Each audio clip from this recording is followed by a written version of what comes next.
Welcome to the Building Business Podcast, the show that talks to successful business builders and asks all the questions aspiring entrepreneurs want to know. With your host, Pedro Martin. On today's show, very honored to have Greg Yeutter. He's the founder and inventor of the Bedtime Bulb. Welcome, Greg. Thanks a lot, Pedro, for having me. It's a pleasure. Would you mind just telling the audience a little bit about the Bedtime Bulb and what it is and how you came about the idea? Absolutely. So Bedtime Bulb is a light bulb that you use before you go to sleep. So specifically in the last 1 to 3 hours of the day, you would put these in any lamps you would normally use. And the function is that it reduces blue light. If you don't know, blue light has been shown to disrupt the circadian rhythm. And we used to have very dark nights with just fire and moonlight. But over time, we've introduced electric lighting, TVs, computers, and phones to the point where we're surrounded by circadian disrupting blue light all the time. And this is messing with our biological clocks and messing with our sleep. Bedtime Bulb is part of the solution to having a healthier circadian rhythm. You wanted to know how I came about this idea? Yeah, please. Yeah. Okay. Yep. So when I started at university, which was 11 years ago now, I found this lab that was studying the effects of light on dementia and Alzheimer's. And specifically, we were trying to use light to fix some of the circadian rhythm problems with dementia patients. So they tend to wake up and go to sleep randomly. Their circadian rhythm is all out of whack. And using this research that had been shown that you can use light to manipulate the circadian rhythm, we were trying to show that this was something that you could actually do. And at the time, it was very difficult to run the experiments because the hardware to do these experiments didn't really exist at the time. And we were making very expensive light fixtures. They were more than $1,000 US. Wow. So, and very complicated to program, and it was a mess. So that led me down an entrepreneurial route, which was to try to start building solutions for this. And actually started a company while I was in college focused on circadian lighting for dementia wards, effectively. So senior care facilities where they have dedicated dementia wards. We had some early success with that and sold that company. And then a couple years later, I realized that, hey, the commercial market is starting to catch on with this idea, but there's still too many decision makers, and I think it needs more mainstream consumer adoption first, where it only requires one person to buy a simple, affordable product. So that's where I came up with the idea of Bedtime Bulb. I looked at some of the other products that were already out on the market and learned about what was good and bad about them, came up with what we believe is a much better approach to solving the problem. And since then, we've been lucky enough to have the top selling sleep light bulb and top rated as well. I mean, that's amazing. And we all know how important sleep is. And I think the reams and reams of research to talk about actually not getting enough REM, not getting enough deep sleep, and how that can affect not only your mental state, but your physical state. And actually, there's been some research talking about the causation of dementia and other illnesses from lack of sleep. So it's fundamental. I mean, the product that you've created is a really important product in market for helping solve some of these issues. And I talk from experience of being not an insomniac, but not being a very light sleeper. So I find it very hard. So actually having something that allows me still to have a little bit of light on while I'm reading or while I'm working, but actually enough to allow me to sleep is important.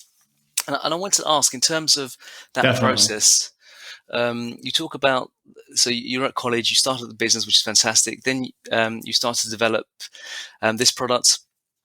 Did you, was there a patent process you went through? What was the sort of the product creation process? Because obviously you had to engage factories and manufacturing facilities. Could you talk a little bit about that sort of process and how you came about it? Absolutely. So I had experience manufacturing lighting products, commercial lighting products. So we would make the kind of We would make some components for lighting fixtures you would typically see in street lights and office buildings. So I had experience, making that kind of stuff and importing it from overseas. But I had never specifically made a light bulb, which introduces its own set of challenges. And effectively, what I did was I went around with a spec sheet and tried to find manufacturers that could fit, that would be able to do something along the lines of that spec sheet. And then we would design it once we figured out what the actual capabilities were.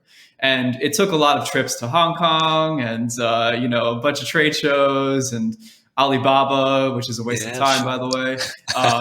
And, many happenstance. There was like a happenstance meeting that I had, which really accelerated the development of this product. I got really lucky nailing down the supply chain after only about 8 months, and which is quick for hardware.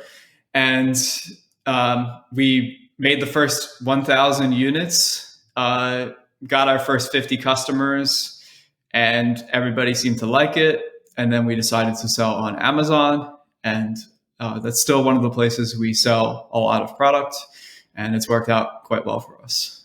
Fantastic. And in terms of those first 50 customers, what did that look like in terms of early marketing? How did you get those or reach out to those?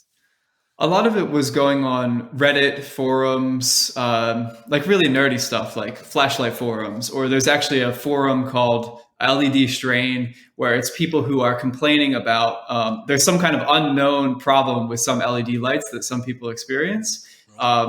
And, so you go to those type of like really deep communities, biohacker communities. You said you were a biohacker to some extent. So PaleoFX, we went there, talked to a bunch of people, which it's a conference about the paleo diet. So, just trying to go with places where there were like-minded people. Those were some of our early adopters. Of course, there was definitely some family involved as well. And then it was just kind of a shot in the dark. Hey, let's just try Amazon. Let's keep promoting it. And then the product over time started to have the flywheel and sell itself. Yeah, absolutely. And I think biohackers definitely, because it appeals, and also, being an entrepreneur yourself, you know how important it is to function and be able to work when there's minimal light, but also wake up the next day with enough energy to carry on doing what you need to do. So definitely, that's important. And and you talked about some of the challenges. So trying to source a manufacturer. And it took 8 months, which you think, or would you say is a short period? I mean, I have no idea because I've never built a product, but that sounds a long period anyway to try and involve it. But were there any other sort of challenges that you had? Yeah, I mean, manufacturing in general is quite a frustrating process, can be very long, and just hardware also, it's not, it has benefits and downsides. The main downside being your iteration cycles are extremely long. If you want to make any change to your product, it takes at the very least 6 months to roll it out. Wow. You have to go through regulatory approval. Customs is always an issue. There's just a bunch of different things that go into making changes to a hardware product. Whereas software, you could ship multiple times per day, right? Yeah. The benefit of having hardware is that it's so difficult that even the people who try the first time to enter the market often, won't go past that first batch because it was so difficult. So we've seen a number of people come out with basically worse quality, similar type products, and then they disappear. Because I guess it's just a resilience thing, you just have to just keep pushing. Yeah, no, that's understandable.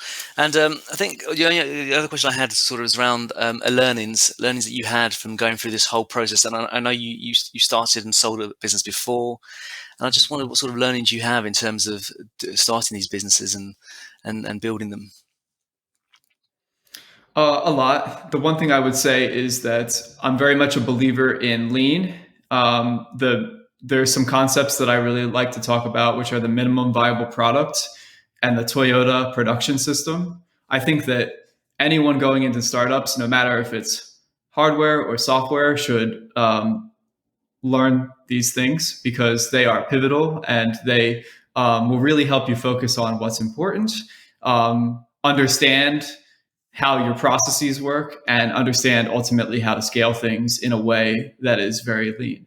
The business that I started is almost entirely bootstrapped, so we didn't, of course, investment would have been nice, but we didn't require it.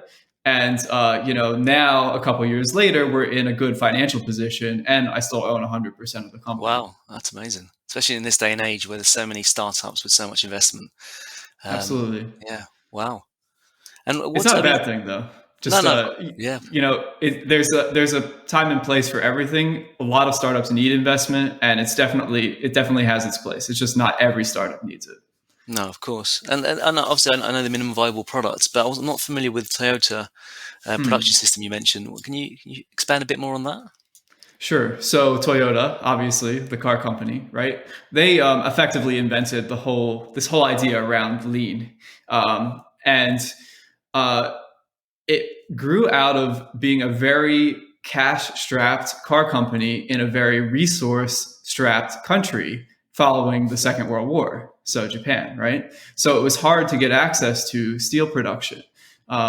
So they would start by making very stripped down versions of products. So they had a truck that had wooden paneling and one headlight, for example, and only brakes on one or two of the wheels, not all four wheels. And then over time, even though they got more successful, they kept this approach. And what they do is they kind of map out all of their processes on this thing called a Kanban board. If you've seen Trello, it's effectively a Kanban board. Yeah. And what they do is they're starting to, they effectively look at where the cards pile up. So like if you have a big long list in Trello, that would be your bottleneck. So this is where product, like some part of your production is not efficient.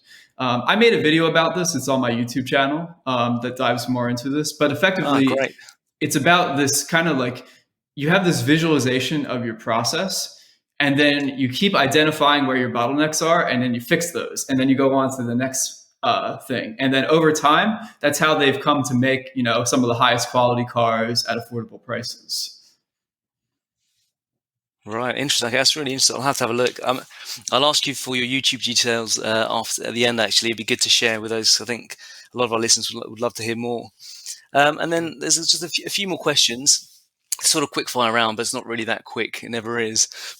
But so take your time. But do you have personally any sort of routines that you follow, whether they're fitness or morning or evening routines or anything like that? Yeah, and not always religiously.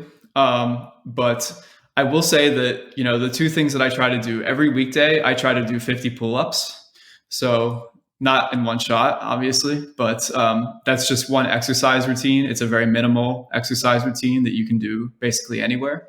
And that's then brilliant. Did you follow, I was going to ask if you follow any sort of habitual practice like BJ Fogg talks about anchoring something like pull-ups to something you do. So, for example, he had a similar challenge, and every time he went to the loo and came out, he did 10 push-ups. And throughout the day, he managed to do sort of 50 to 100 push-ups, I think he said. That's a great idea. I've definitely read some of his works or read about some of his experiments and teachings. So I think I believe in the power of habit. One of the other approaches that I take to most things is I think Jerry Seinfeld kind of made this idea famous, where you take a calendar and you have to do something every day. So I think Jerry Seinfeld's thing was you had to write one joke every day, just one joke. If you wrote one joke, even if it's a bad joke, he was successful. He could cross off that X on the calendar. And the whole point is to not break that chain, right? So, I think many people have implemented this strategy to quite success. I believe, like him or not, I think Kanye West, his whole deal was to write at least one whole song every day. I could be getting the details wrong, but that was one of the, that's one of the things that he attributes to his success, is just really focusing on working on it every day. So, whether I'm studying for some kind of test or taking some kind of class, or I'm doing some music production right now, I try to do a little bit on it every day. That's a great idea, and I have read of lots of people doing something similar, and even famous authors like Stephen King always make sure he writes however many words a day before he calls it a day, and then without fail, never stops doing that.